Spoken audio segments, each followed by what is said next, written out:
Hello, I'm host Eric, host of Talking with Famous People, and tonight I'm going to talk about this notion of poverty being a mindset. Not a notion that is of my own bringing to my attention, but rather that of a famous person. I haven't actually really gone over my naming protocols here in a long time, but the naming protocol is there are only as many famous people in the world as there are people who've been on my show. And that other people who you might think of as being famous, like George Clooney or something, those are merely well-known celebrities. There's only one way to be a famous person, according to host Eric and the Talking with Famous People universe, and that is to be a guest on Talking with Famous People. And, um, you know, I guess I qualify. See, for a while I was thinking I don't even qualify as a famous person until somebody interviews me. But I think that the notion of interviewing itself is too squishy to be a criterion. And if it is a criterion, people have asked me questions, so why wouldn't that qualify me? So anyway, I guess I get to count as a famous person too. And to be to be named a host, basically you have to regularly talk to me on the show, and then you become host whatever. Some of the time, I'll refer to you as that. Like there's host Delilah, host Abraham, because they've regularly appeared. Um, and the transition point from famous person to host is squishy too. I don't know, but anyway, what was I talking about? Right, poverty is mindset. All right, so anyway, there was this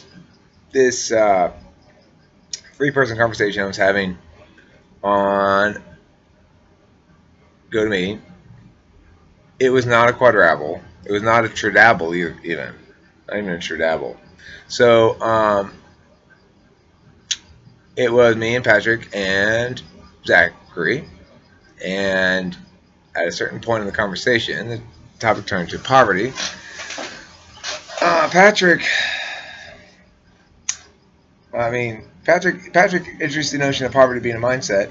Zachary laughed at his idea, and then with through garbled. The audio is very garbled from Patrick. We're having a lot of problems hearing Patrick throughout, uh, and there appeared to be what would be initially at least deemed to be a threat of physical violence issue.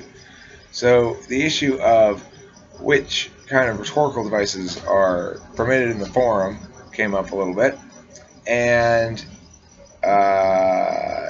it was intense. Is the point? But now that that has passed, I want to actually argue the perspective of poverty being a mindset, so that it gets its due time. Because Patrick really couldn't explain his position because his audio was problematic, yada yada yada. So poverty being a mindset, I don't know what Patrick means by it, but this is how I would argue this position if I were going to argue in favor of it. I'll give myself 3 minutes on the clock, like I did. All right, and this is at 3:45, so I'll start this speech at 4 minutes, and then I will end it at 7 minutes, and I will explain exactly why poverty is a mindset, and why we should laugh at the alternative to that notion that poverty is not a mindset. Hi, I'm going to argue today why poverty is a mindset. My name is Host Eric, and here's the examples and the reasons and the many facts that I'm going to present to you to convince you that poverty is a mindset.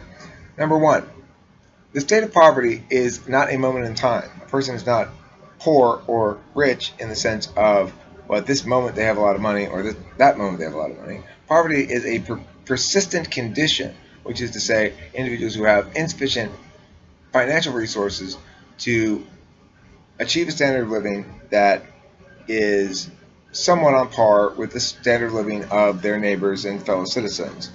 So in other words, in a relative poverty framework, they have less spending power than do most of their countrymen.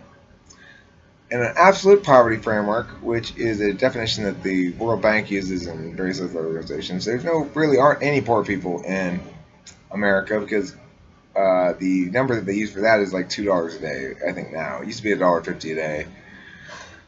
So we're not really talking about absolute poverty here. We're talking about specifically relative poverty. So when you're dealing with relative poverty and you say that it's a persistent condition, what you're really saying is that, and Patrick mentioned cross-generational stuff, that the status of relatively poor compared to other Americans tends to persist across generations along family lines, so that if your parent is poor, you're more likely to be poor yourself, and if then your kid's more likely to be poor, etc.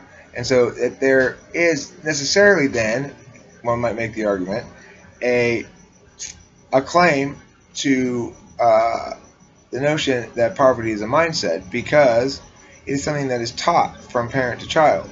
And if something is taught, then it obviously must have some identities of time objects. And in fact, any abstraction like poverty or whatever, it's easy for the libertarian to dismiss those positions simply by saying, well, it's not adequately defined. But the reality is, poverty is something that exists both in physical manifestations that we can access via stats, but it also does exist as a time object, a concept, a notion, a part of one's identity that one attributes to oneself.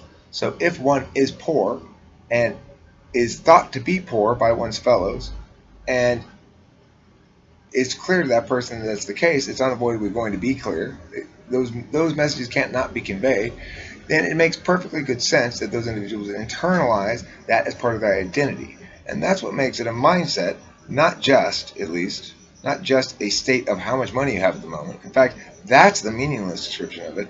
It's not the mindset one. The mindset is a more meaningful and correct description of what it means to be poor.